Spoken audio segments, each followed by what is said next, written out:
20 сабақ, Нұр-Сұлтан, Қазақстанның астанасы. Тірек сөз, Астана. Сен бұл сабақта Нұр-Сұлтан қаласының көрнекті орындарымен танысасың.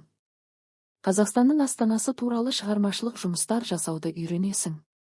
Мәтін. Еліміздің астанасы Нұр-Сұлтан қаласы. Ол Есіл өзенінің жағасында орналасқан. Астананың символы Бәйтерек монументі. Оның пішіні алып бәйтерек басындағы алтын күнге ұқсайды. Бәйтерек туралы аңыз.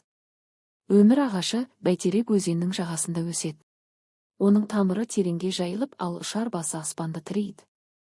Жылына бір рет ұшып келетін самұрық құс жұмыртқасын басарда қауіпсіз әрі тыныш орын іздейді. Міне, сол самұрық мамыражай жерде өскен бәйтерек ағашының басына жұмыртқалапты дейді. Астананың көрікті жерлері. Нұр-Сұлтанда ерекше пішінді әдемі ғимарат өте көп. Бейбітшілік пен келісім сарайы пирамида тәрізді салынған. Хан шатыр ғимараты алып шатыр.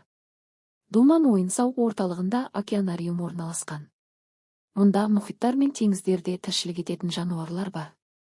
Олар теңіз жұлдызы, акула, теңіз балығы, түрлі түсті балықтар. Маңызды дерек. Нұр-Сұлтан қаласы жыл сайын көркейіп. 1999 жылы қалаға әлем қаласы деген жоғары мәртебе берілді.